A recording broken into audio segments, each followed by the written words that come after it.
യഹോവ സാത്താനോട്, എന്റെ ദാസനായ ഇയ്യോബിന്റെ മേൽ നീ ദൃഷ്ടി വെച്ചുവോ?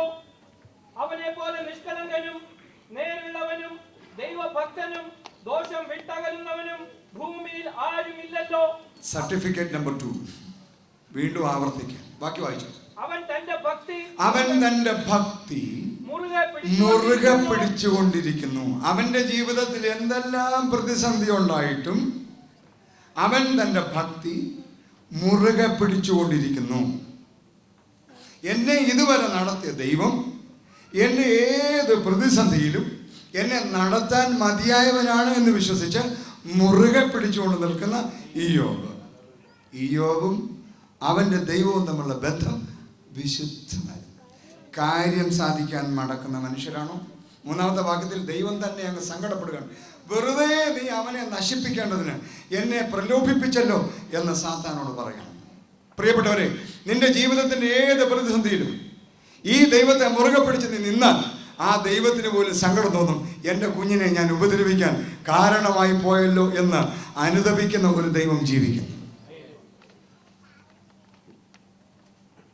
അമേരിക്കക്കാർ പറയും, if you cannot stand the heat get out of the kitchen. ഇന്ന് ഭക്തി ജീവിതത്തിൽ ഇതാ സംഭവിക്കുന്നത്. ചൂട് സഹിക്കാൻ വയ്യെങ്കിൽ അടുക്കള നിറങ്ങി പോയേക്കാണ്. അടുക്കള വിട്ട് അടുക്കള മാറിക്കൊണ്ടിരിക്കുകയാണ്. ഒരുപാട് എണ്ണം, എനിക്ക് ഒത്തിരി എണ്ണത്തിനെ അറിയാം. പക്ഷെ നീ അവിടെ പിടിച്ചു നിൽക്കുമ്പോഴാണ് ദൈവം പറയുന്നത്, ഇതാണ് യഥാർത്ഥ ഭക്തി. എന്തിനാ ദൈവത്തെ തേടുന്നത്? ബോബി ജോസ് കട്ടിക്കാട് എന്ന് പറയുന്ന അച്ഛൻ്റെ, നിങ്ങൾ കേട്ടിട്ടുണ്ടോ? അദ്ദേഹത്തിൻ്റെ പുസ്തകത്തിനകത്ത് അദ്ദേഹം പറഞ്ഞിരിക്കുന്ന ഒരു വാചകമാണ്, ഇന്ന് ദേവാലയങ്ങളുടെയും പ്രാർത്ഥനാ ഗോപുരങ്ങളുടെയും മുമ്പിൽ റിക്വസ്റ്റ് നോട്ട് പെർമിറ്റഡ് എന്ന് എഴുതി വെച്ചാൽ അടുത്ത ആഴ്ച മുതൽ ആളുണ്ടാവില്ല. അവരവിടെ ഇരുന്നോളൂ, സാർ വന്നെങ്കിൽ ഇരുന്നോളൂ, ഇവിടെ നിന്ന് കാണിച്ചു കഴിയുമ്പോൾ എനിക്ക് കുഴപ്പമാണ്. 5-ാം അധ്യായം 2-ാം അധ്യായത്തിൻ്റെ 5-ാം വാക്യം. സാത്താൻ വിടുകയില്ല. സാത്താൻ ഒരു കുഴപ്പമുണ്ട്, പിടിച്ചാൽ അവൻ പിടിച്ചിടം പറിച്ചോണ്ടേ പോവുള്ളൂ. 5-ാം വാക്യം. നിന്റെ കൈ നീട്ടി. അകം പിന്നെയും വന്നിരിക്കുകയാണ്. മുമ്പേ പറഞ്ഞ എന്തുവാ? തൃക്കൈ നീട്ടി അവനെ ഉള്ളതൊന്ന് തൊട്ടാൽ അവൻ നിന്റെ മുഖത്ത് നോക്കി തിരിച്ചു പറയും. ഇപ്പൊ സാത്താൻ പറയാണ്, വായിച്ചോ. നിന്റെ കൈ നീട്ടി അവന്റെ അസ്ഥിയും മാംസവും ഒന്ന് തൊടുക, അവൻ നിന്നെ മുഖത്ത് നോക്കി തിരിച്ചു പറയും. സാമ്പത്തിക പരാജയം വന്നാൽ വിട്ടുപോകാത്തവൻ, മക്കൾ മരിച്ചാൽ വിട്ടുപോകാത്തവൻ, രോഗം വരുത്തിയാൽ വിട്ടുപോകുന്നു. സാത്താൻ പറയാം, നീ ഒരു രോഗം വരുത്തി നോക്ക, ദൈവത്തിന് അങ്ങ് ദേഷ്യം വന്നു, നീ പിന്നെ എന്നെ പരീക്ഷിക്കാൻ വന്നിരിക്കണം. ഉടനെ ദൈവം പറഞ്ഞു, 6-ാം വാക്യം, യഹോവ സാത്താനോട് അവൻ നിന്റെ മുമ്പാകെ ഇരിക്കുന്നു, അല്ലെങ്കിൽ നിന്റെ കയ്യിലിരിക്കുന്നു, അവന്റെ പ്രാണനെ മാത്രം തൊടരുത്, ജീവൻ എടുക്കരുത്, ബാക്കി എന്തോ വേണം ചെയ്തോളാം.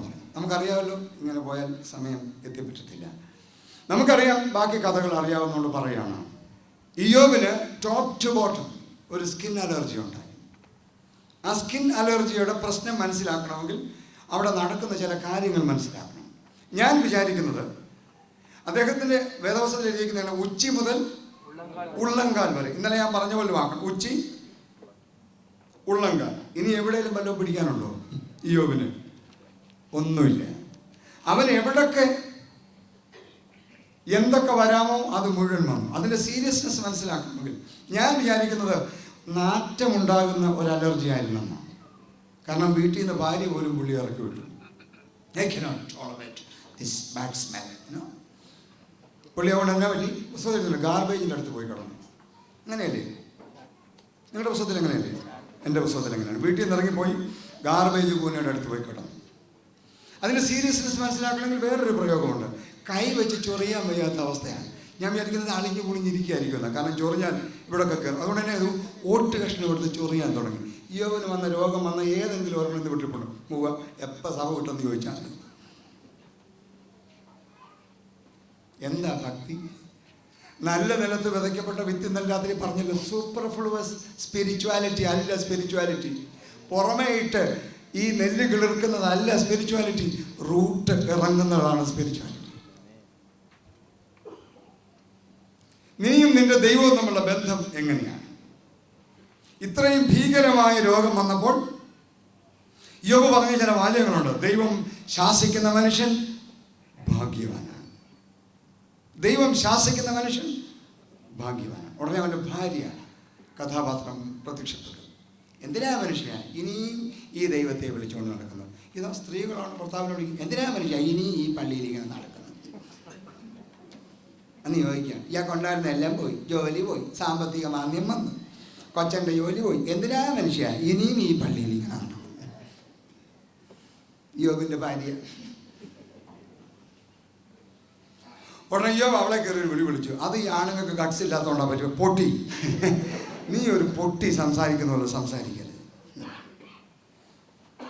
ഈ പൊട്ടികളാണെന്ന് തിരിച്ചറിയാൻ പറ്റാത്ത പൊട്ടന്മാരായി കുഴപ്പം മുഴുവൻ ഉണ്ടാക്കുന്നത്. യോബിൻ്റെ ഭാര്യ അച്ചായനെ വീട്ടിൽ നിന്ന് ഗെറ്റ് ഔട്ട് അടിച്ചു. അടിച്ചേച്ച് പുള്ളി അടുത്ത് വന്ന് ചോദിക്കുക, എന്തിനാ മനുഷ്യ ഇനിയും ഇങ്ങനെ നടക്കുന്നത്? ഇങ്ങനെ ഒത്തിരി എണ്ണം ചോദിച്ചാൽ ഈ എന്തിനാ അച്ചായന്മാരെല്ലാം കൂടെ പോയത്? ദൈവം നിന്റെ വിശ്വസ്തത അളക്കുന്ന ദൈവമാണ്. യോബ് പറഞ്ഞു, നീ ഒരു പൊട്ടി സംസാരിക്കുന്ന പോലെ സംസാരിക്കരുത്. ദൈവത്തിൻ്റെ നന്മ മാത്രം പ്രാപിച്ചാൽ മതിയോ? പോരാ, അവൻ തരുന്ന തിന്മ കൂടെ പ്രാപിക്കരുതോ? ചോദിച്ചിട്ടുണ്ടോ? യോബിന് മനസ്സിലായി അവൾ ആരാണെന്ന്. പൊട്ടിയാണ്. ഞാൻ ആ വിഷയത്തിലേക്ക് കയറുന്നില്ല, കയറിയാൽ കുഴപ്പമാണ്. പ്രത്യേകിച്ച് തിരുമേനി ഇവിടെ ഇരിക്കുന്നതുകൊണ്ട് ഞാൻ അങ്ങോട്ട് കയറുന്നില്ല. ഇല്ല, ഞാൻ അങ്ങോട്ട് ശകലം കൂടെ കയറിയാണ്.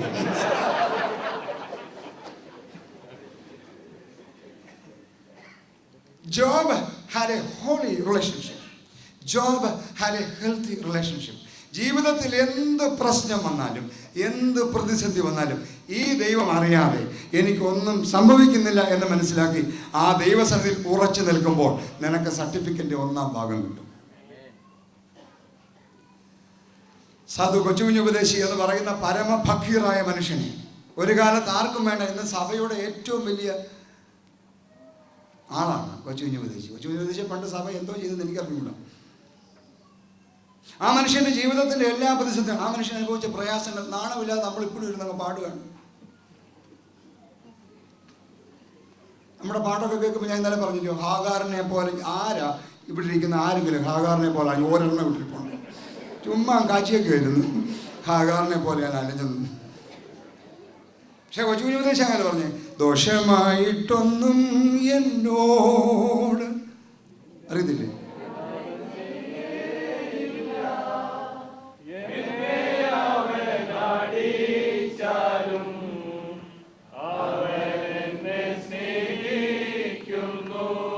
ഞാൻ ചില മുഖങ്ങളൊക്കെ ഒന്ന് സ്കാൻ ചെയ്ത് നോക്കുക.